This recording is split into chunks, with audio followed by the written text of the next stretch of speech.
Assalamualaikum warahmatullahi wabarakatuh. Rakalun merempak dalam katanya dalam acara PD podcast. Haba jeroh buat jeroh podcastnya Haru PD.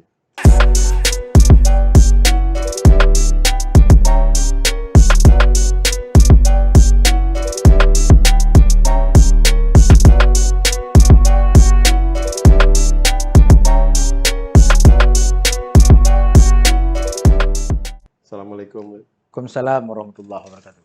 Pakan nah sapaan Lim Faisal. Pak Kiban kira-kira sejarah. Baik, terima kasih atas undangan untuk bincang-bincang santai di PD Podcast ini terkait dengan label Lim Faisal itu panggilan adik. Panggilan adik yang sebenarnya ada kata-kata lain, Cut Lim. Cut Lim. Tapi karena adik yang memanggil, waktu kata trip lagi gehe yang ada sebut Lim. Jadi karena rumah Lun to dengan pesantren Budi Lamno, jadi Lun bermain di Budi, hei leji, Lim nuwo. Ya. Di Pekaru di awak Budi. Mamnya awak daya na mertuh dro di Budi kan bantu seluruh Aceh na santri. Ya. Ini yang kejadian Lim bantu seluruh Aceh. Hampir orang truk sama langa kayak sambut lom. Jadi nyan cerita. Latar belakang pakai je ke Lim. Lim berarti asalnya dari Cut Lim atau abang terkecil lah bahasa Aceh. Atau Lim, Cut Bang. Nah, jadi memang asal dari sapaan keluarga, kemudian jadi sapaan masyarakat. Sapaan masyarakat. Ya. Ya, Lim. Ini kan dalam suasana bulan Maulid, orangnya masyarakatnya kan kadang-kadang perayaan Maulidnya kan tidak hanya dilaksanakan pada tanggal 12 Rabiul Awal. Ya. Atau tidak hanya pada bulan Rabiul Awal. Tradisi itu kan sampai Siltuhuro. Ya. Sebenarnya yang paling kiban melakukan perayaan Maulid. Ya, sebenarnya tentang jadwal wate itu kapan pun tidak ada masalah. Tapi yang sangat inti itu kan makna daripada memperingati Maulid itu sendiri. Ya. Kalau di Aceh tanya kan Sertuhuro, Tulhai Bulan 10 huro memperingati Maulid. Terkait kenapa Alhai Bulan 10 huronya, ada salah seorang ulama yaitu almarhum Nek Abu Bakungan, ayah daripada almarhum Walid Marhaban, pernah lun tanya Mbak Gopnyan, pakon Maulid di Acehnya Alhai Bulan 10 huro, landasan di pakon. Kan? Jadi ada terkait dengan Aceh Alhai Sago. Ya, ini kaitan Alhai Bulan 10 huro kaitan dengan Aceh Alhai Sago. Jadi zaman masa awal kerajaan Acehnya, jadi Alhai Sagonya dibagi kepada 3 waktu masyarakat untuk mencari rezeki. Jadi masyarakat Sago A nyo urungnya pula padi ji bate ji lagi-lagi nyo.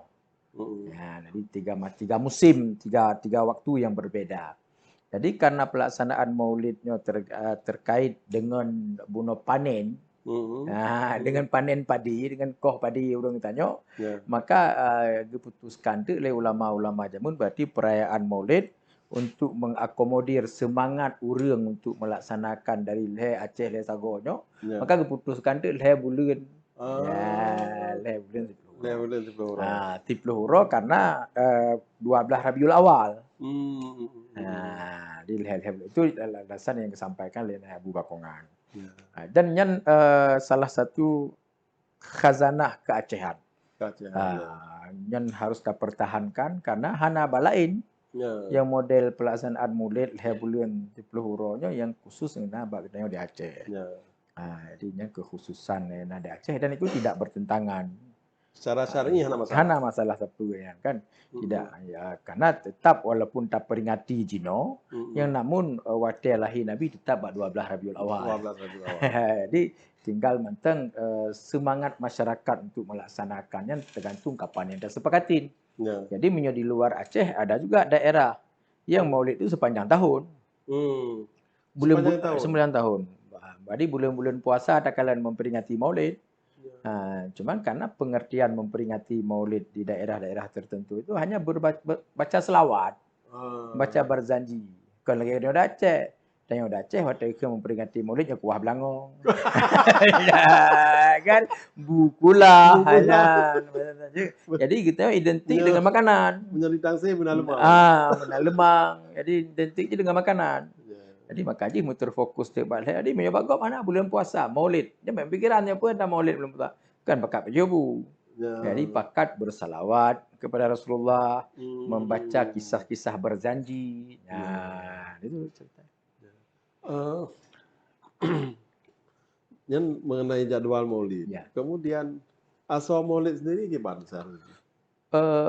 Menyatakan seluruh dimensi ibadah masuk di dalam pelaksanaan Maulid itu. Misalnya dimensi ibadah silaturahim. Itu masuk di dalam pelaksanaan kegiatan Maulid. Bahkan silaturahim yang terjadi pada momen Maulid itu melebihi silaturahim yang ada pada pelaksanaan hari raya untuk kita yang ada Aceh. Betul. Karena uro raya kan si uro untuk seluruh katanya. Jadi tidak mungkin tercover untuk tajak ubina saudara katanya. Tapi karena maulidnya oleh bulan 10 huro, maka jadual maulidnya biasa sudah disepakatin secara alam melihatnya tanya apa yang dapat buat maulid. Kampung jih pajan pegat maulid. Jadi baik beradu. Jadi ubina saudara Bandung diundang. Dan itu tidak mungkin terjadi pada urut raya. Jadi makanya silaturahim terjadi di maulid itu melebihi silaturahim yang ada pada hari raya. Jadi ibadah dalam konteks silaturahim terpenuhi pada pelaksanaan Maulid. Itu satu. Yang kedua dalam konteks sedekah. Konteks sedekah ini juga terpenuhi di dalam pelaksanaan Maulid. Urang po kepegat kanduri di kampung, urang kampung kepetebiat kanduri seput undang tetangga yang nak bak samping kampung kan Bandung tujuan dia lah untuk bersedekah kepada jamaah yang wujud dalam pelaksanaan Maulid itu. Yang ketiga unsur lain adalah unsur ajak kepada kebaikan. Ini juga muncul terdapat di dalam momen Maulid itu ada dakwah yang dilakukan oleh masyarakat. Jadi sarana dakwah itu sebenarnya cukup baik untuk menyampaikan pesan-pesan keagamaan kepada masyarakat. Selain daripada silaturahim, sedekah tadi juga ada momen dalam pelaksanaan Maulid itu momen berbagi. Momen berbagi, orang yang diberi kemudahan oleh Allah biasanya mengundang anak yatim, memberikan santunan kepada anak yatim. Bahkan kalau Maulid itu rakyat yang melaksanakan mengundang pejabat. Jadi ini interaksi yang cukup luar biasa di dalam momen pelaksanaan Maulid itu sendiri. Jadi berbagai dimensi ibadah kita temukan di dalam pelaksanaan kegiatan Maulid. Apalagi jika ditambah dengan zikir. Dengan zikir, salawat kepada Rasulullah. Jadi ini, makanya kita katakan bahwa momen Maulid itu melebihi momen-momen yang lain. Karena di momen Maulid bisa menyatukan beberapa dimensi ibadah terpenuhi di unsur Maulidnya sendiri. Kan dikatakan sejarah Maulid, banyak kan terkait dengan perjuangan Islam. Ya. Nyatanya di Aceh ya tradisi yang lagi orangnya kan kanduri kanduri makanan-makanan khas kan tak dubiat mandu dubiat mandu makanan tanyo kan bahkan urang-urang tuha bak getanyo makanan untuk maulidnya kagi istimewakan nanti nama noknya kena sia ke maulid nyan kagi persiapkan le bulan awal kagi persiapkan kan punya orang yang na bertambak, yang na tambak, nyan udang kagak tinggal. Engkut muluh kagak tinggal. Nyan namun nyan persiapan untuk kanduri pangulai. Jadinya luar biasa kan. Jadi kadang-kadang untuk pesta anu hana ingat lagi nyan persiapan makanan, tapi ke Maulid Nabi siap persiapan yang lagi. Kan nek-nek kita nyan menyo ta ganggu manok yang kagak tinggal legatnya untuk pelaksanaan Maulidnya bengeh tu. Kan? Karena salah satunya bentuk daripada bahwa begitu sakralnya pelaksanaan Maulid Ya. bagi masyarakat Aceh katanya. Kan cuman tanya kan dalam suasana pandemi lagi aja. Memang nah tantangan dengan tantangan bahwa kan jam sapa orang rame-rame. Ya, betul. Ya kan? Kemudian model Maulid tanya kan mungkin terlaksanakan secara virtual. Ya. Gimana Pak Joko Kanuri dengan virtual? Ya. Jadi bahkan peringatan lamsanya kan dakwah-dakwah besar, misalnya lagi tablik akbar kan memang hanya dilaksanakan selamanya kan. Nah, tapi kadang-kadang orang tanya punya Maulid, pegat tablik, nya kan tak anjurkan Pak Maji nyo pegat karena musim nyekannya dengan pandemi tak pegat dalam masjid mental atau dalam lingkungan daerah mental. Kadang-kadang anak puas kita ni balapangan. Lun kira sebenarnya lun amati lun amatin kenapa masyarakat tanya mesti dalam kegiatan-kegiatan sosial itu kurang memperhatikan protokol kesehatan, ya kan? Kenapa? Karena ada dalam unsur-unsur yang lain dalam kehidupan itu yang juga tidak memperhatikan. Jadi ini yang membuat di dalam pelaksanaan kegiatan keagamaan tidak terindahkan misalnya protokol kesehatan. Jadi kalau seluruhnya penerapan protokol kesehatan seluruhnya ketat seperti misalnya yang berlaku beberapa bulan yang lalu di DKI Jakarta, di beberapa daerah di luar Aceh, maka semuanya patuh. Semuanya tunduk, semuanya berjalan seperti adanya.